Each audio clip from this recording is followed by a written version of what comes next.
1998 ஆண்டில் நமது தேசத்திற்கு தேவன் என்ன செய்ய போகிறார்? What God is going to do in this year 1998. உபவாசத்தில் அவருடைய சமூகத்தில் காத்திருந்த பொழுது, when I was waiting in the presence of God with fasting and prayer, இயேசு சொன்ன காரியங்களுள் சிலவற்றை உங்களுக்கு முன்பு வைக்க விரும்புகிறேன். let me tell you few things that Jesus told me. பயத்தோடும் நடுக்கத்தோடும் இதை நான் வைக்கிறேன். With fear and holy trembling I say this. அவர் ஆங்கிலத்தில் என்னோடு பேசினார். God spoke to me in English. அதை ஆங்கிலத்தில் எழுதி வைத்திருக்கிறேன். I have noted it down in English. அதை நான் வாசிப்பேன். And I'll read that. Brother Kumar தமிழில் அதை சொல்வார். அதை தமிழிலே சகோதரன் சொல்வார். Number 1, முதலாவது, a strong leader will come in the center, chosen by God. தேவனால் தெரிந்து கொள்ளப்பட்ட ஒரு உறுதியான தலைவர் மத்திய அரசாங்கத்திலே வருவார். He'll be soft and clean in nature, but strong in administration. அவர் மிருதுவானவராகவும் காரியங்களை சுத்தமாய் செய்கிறவராய் இருப்பார். ஆனால் நிர்வாகத்திலோ மிகவும் கண்டிப்பாய் இருப்பார். There shall be a power struggle, but he will easily overcome it. அதிகாரத்தை பிடிக்கும்படியாக ஒரு போராட்டம் உருவாகும். ஆனால் அவரோ மிக எளிதிலே அதிகாரத்தை பிடிப்பார். He will not very much care for religion. அவர் மதத்தை குறித்து அதற்கு அதிகம் முக்கியத்துவம் கொடுக்கிறவராய் இருக்க மாட்டார். So the churches will have no problem under him. ஆகவே அவருடைய தலைமையின் கீழ் சபைகளுக்கு எந்த ஒரு பிரச்சனையும் இருப்பதில்லை. This is about the economic policies. இது பொருளாதார கொள்கைகளை குறித்த வெளிப்படுத்தல். He will not follow the already set in pattern of rules and regulations.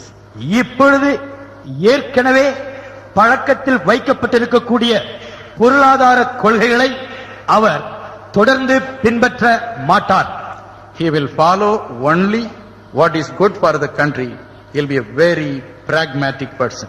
தேசத்திற்கு நன்மையான பொருளாதார கொள்கைகளையும் நடைமுறையிலே கைக்கொள்வதற்கு ஏற்ற பொருளாதார கொள்கைகளை மட்டுமே அவர் கடைபிடிப்பார். He will not be very familiar with matters concerning other countries. மற்ற தேசங்களை குறித்த வெளியுறவு சம்பந்தமான காரியங்களை குறித்து அவர் அதிகம் அறிந்தவர் அல்ல. So he will extend a friendly hand to all countries and try to please them in every way. ஆகவே எல்லா தேசங்களுக்கும் தன்னுடைய நட்பின் கரத்தை நீட்டி அவர்களோடு அன்பின் நல்லுறவை வைத்துக் கொள்ள முயற்சி எடுப்பார். All the other states in the country will fall in line with him and his pattern of ruling and thinking and respond to him with respect. தேசத்தில் உள்ள எல்லா மாநிலங்களும் அவருடைய தலைமைத்துவத்திற்கு கீழாக அவருடைய செயல்படும் முறையை தங்களுடைய முறையாக எடுத்துக்கொண்டு அவருக்கு மதிப்பும் மரியாதையும் கொடுத்து அவரோடு ஒத்துழைக்கும். There will be an atmosphere of peace in the whole country as he has been chosen by God. அவர் தேவனால் தெரிந்தெடுக்கப்பட்டவராய் இருக்கின்றபடியினால் தேசம் முழுவதும் சமாதானமும் அமைதியும் நிலவும். He'll be very friendly and will be easily approachable to the minorities and the Christian leaders. அவர் மிக நட்பு உணர்வு உடையவராக சிறுபான்மை இனத்தவருக்கும் குறிப்பாக கிறிஸ்தவர்களுக்கும் மிக எளிதிலே சந்திக்கக்கூடிய பழகக்கூடிய நிலையிலே இருப்பார். Lawlessness will disappear from the country. தேசத்திலிருந்து சட்டத்திற்கு அடங்காத முரட்டாட்டத்தின் தன்மை முற்றிலுமாய் மறைந்து போகும்.